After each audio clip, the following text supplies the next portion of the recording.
കല്ലൂസ് PSC learning ചാനലിലേക്ക് എല്ലാവർക്കും സ്വാഗതം. LGS റിവിഷൻ്റെ 45 ഡേയ്സ് ചാലഞ്ചസിൻ്റെ ക്ലാസ്സാണ് ഇന്ന് നമ്മൾ നോക്കുന്നത്.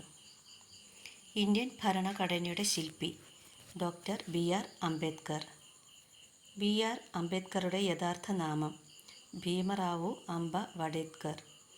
ആധുനിക മനു, ആധുനിക ബുദ്ധൻ എന്നിങ്ങനെ അറിയപ്പെടുന്നത് ഡോക്ടർ BR അംബേദ്കർ.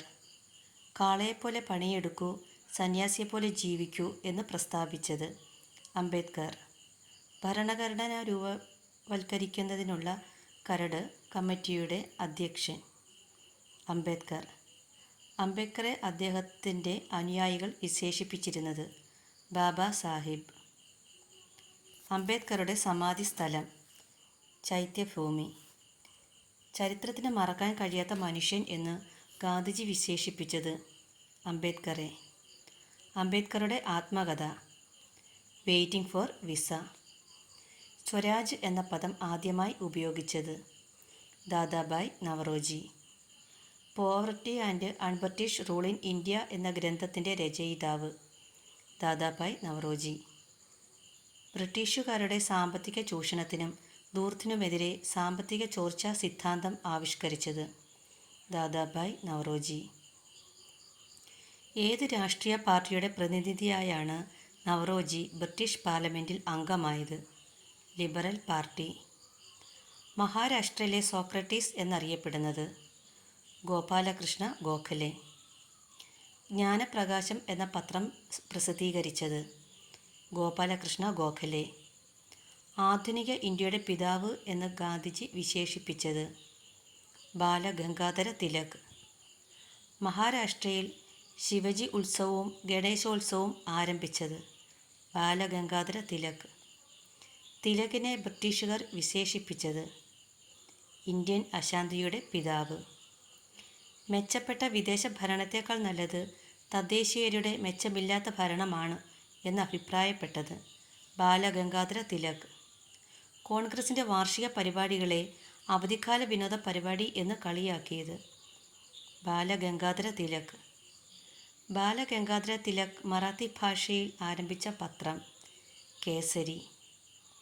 നിസ്സഹകരണ സമരം ആരംഭിച്ചതിൻ്റെ അന്ന് മരണപ്പെട്ട സ്വാതന്ത്ര്യ സമര സേനാനി ബാലഗംഗാധര തിലക്. ഇന്ത്യയുടെ ദേശീയ ഗാനമായ ജനഗണമനയുടെ കർത്താവ് രവീന്ദ്രനാഥ ടാഗോർ. 1901 ശാന്തിനികേതൻ സ്ഥാപിച്ചത് രവീന്ദ്രനാഥ ടാഗോർ. ടാഗോറിന് 1913 സാഹിത്യത്തിന് നോബൽ സമ്മാനം നേടിക്കൊടുത്ത കൃതി ഗീതാഞ്ജലി. ഇവിടെ ശിലയുടെ ഭാഷ മനുഷ്യൻ്റെ ഭാഷയെ മറികടക്കുന്നു എന്ന് ടാഗോർ പറഞ്ഞത് ഏത് നിർമ്മിതിയെക്കുറിച്ച്? കൊണാർക്കിലെ സൂര്യക്ഷേത്രം. ഇന്ത്യ സ്വതന്ത്രമായപ്പോൾ നാട്ടുരാജ്യങ്ങളുടെ സംയോജനത്തിന് മുൻകൈയെടുത്തത് സർദാർ വല്ലഭായ് പട്ടേൽ. എനിക്ക് ഒരു കൾച്ചറെ അറിയൂ, അത് അഗ്രികൾച്ചറാണ് എന്ന് പറഞ്ഞത് സർദാർ വല്ലഭായ് പട്ടേൽ. ബർദോളി സമരത്തിന് നേതൃത്വം നൽകിയ സ്വാതന്ത്ര്യ സമര സേനാനി വല്ലഭായ് പട്ടേൽ. സ്വാതന്ത്ര്യാനന്തര ഇന്ത്യയിലെ ആദ്യത്തെ വിദ്യാഭ്യാസ മന്ത്രി മൗലാന അബ്ദുൽ കലാം ആസാദ്. ആസാദ് എന്ന തൂലികാ നാമത്തിൽ എഴുതിയിരുന്നത് മൗലാന അബ്ദുൽ കലാം ആസാദ്. മൗലാന അബ്ദുൽ കലാം ആസാദിൻ്റെ ആത്മകഥ ഇന്ത്യ വിൻസ് ഫ്രീഡം. ഇന്ത്യയുടെ വാനമ്പാടി, ഭാരത കോകിലം എന്നിങ്ങനെ അറിയപ്പെടുന്നത് സരോജിനി നായിഡു. ഗവർണർ സ്ഥാനം വഹിച്ച ആദ്യ ഇന്ത്യൻ വനിത സരോജിനി നായിഡു. സരോജിനി നായിഡു ഇന്ത്യ ചരിത്രത്തിലെ നിശബ്ദ വിപ്ലവകാരി എന്ന് വിശേഷിപ്പിച്ചത് ആരെ? ഡോക്ടർ പി പൽപുവിനെ. ഭഗത് സിംഗ്, സുഖദേവ്, രാജഗുരു എന്നിവരെ വധശിക്ഷയ്ക്ക് വിധിച്ചത് ഏത് കേസിലാണ്? ലാഹോർ ഗൂഢാലോചന കേസ്. തോക്കും ബോംബുകളും വിപ്ലവം സൃഷ്ടിക്കില്ല.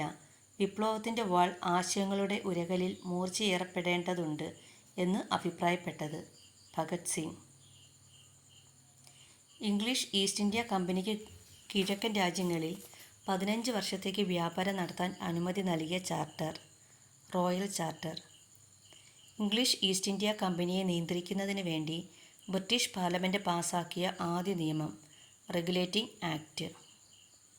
ഗവർണർ ഓഫ് ബംഗാൾ എന്ന പദവി ഗവർണർ ജനറൽ ഓഫ് ബംഗാൾ എന്നാക്കി മാറ്റിയ നിയമം റെഗുലേറ്റിംഗ് ആക്ട്. ബംഗാളിലെ ആദ്യ governor general Warren Hastings. Regulating ആക്ടിലെ അപാകതകൾ പരിഹരിക്കുന്നതിനായി പാസാക്കിയ നിയമം പിറ്റ്സ് ഇന്ത്യ ആക്ട്. ബ്രിട്ടീഷ് ഇന്ത്യയിലെ ആദ്യ governor general William Bentinck. British parliament പാസാക്കിയ അവസാനത്തെ ചാർട്ടർ ആക്ട് 1853. ഈസ്റ്റ് ഇന്ത്യ കമ്പനിയുടെ ഭരണം പൂർണ്ണമായും ബ്രിട്ടീഷ് രാജ്ഞിയിലേക്ക് മാറ്റാൻ കാരണമായ നിയമം ഗവൺമെൻറ് ഓഫ് ഇന്ത്യ ആക്ട് 1858. ഏറ്റവും കൂടുതൽ കാലം ഇന്ത്യയുടെ സെക്രട്ടറി ഓഫ് സ്റ്റേറ്റ് ആയിരുന്നത് George Hamilton. Indian council act 1909 എന്നറിയപ്പെടുന്നത് മിൻറ്റോ മോർലി ഭരണ പരിഷ്കാരം. അടിയന്തരാവസ്ഥ സമയങ്ങളിൽ 6 മാസ കാലാവധിയോടെ ഓർഡിനൻസ് ഇറക്കാൻ വൈസ്രോയ്ക്ക് അനുവാദം നൽകിയ നിയമം India council act 1861. Montagu Chelmsford ഭരണ പരിഷ്കാരത്തിന് കാരണമായ പ്രഖ്യാപനം ഓഗസ്റ്റ് പ്രഖ്യാപനം 1917. മൊണ്ടേഗു ചെംസ്ഫോർഡ് റിപ്പോർട്ടിൻ്റെ അടിസ്ഥാനത്തിൽ പാസാക്കപ്പെട്ട നിയമം ഗവൺമെൻറ് ഓഫ് ഇന്ത്യ ആക്ട് 1919. ഇന്ത്യയിൽ ഉദ്യോഗസ്ഥ നിയമത്തിനായി ഒരു പബ്ലിക് സർവീസ് കമ്മീഷൻ നിലവിൽ വരാൻ കാരണമായ നിയമം government of India act 1919. Montagu Chelmsford ഭരണ പരിഷ്കാരം നിലവിൽ വരുമ്പോൾ secretary of state for India Edwin Montagu. Public service കമ്മീഷൻ്റെ രൂപീകരണത്തിനെക്കുറിച്ച് പഠിക്കുവാനായി ബ്രിട്ടീഷ് ഭരണകൂടം നിയമിച്ച commission Lee commission. Swaraj party രൂപീകരിക്കാൻ നേതൃത്വം നൽകിയ പ്രധാന നേതാക്കൾ CR ദാസ്, മോത്തിലാൽ നെഹ്റു. സൈമൺ കമ്മീഷനിലെ അംഗങ്ങളുടെ എണ്ണം 7. മദ്രാസിൽ സൈമൺ കമ്മീഷനെതിരായി പ്രകടനം നയിച്ചത് T. പ്രകാശം. കമ്മ്യൂണൽ അവാർഡ് പ്രഖ്യാപിച്ച വർഷം 1932 ഓഗസ്റ്റ് 16. ഗാന്ധിജിയും അംബേദ്കറും തമ്മിൽ ഏർപ്പെട്ട സന്ധി പൂന സന്ധി 1932 സെപ്റ്റംബർ 24. ഇന്ത്യൻ ഭരണഘടന ഏറ്റവും കൂടുതൽ കടപ്പെട്ടിരിക്കുന്ന നിയമം government of India act 1935. Thank you.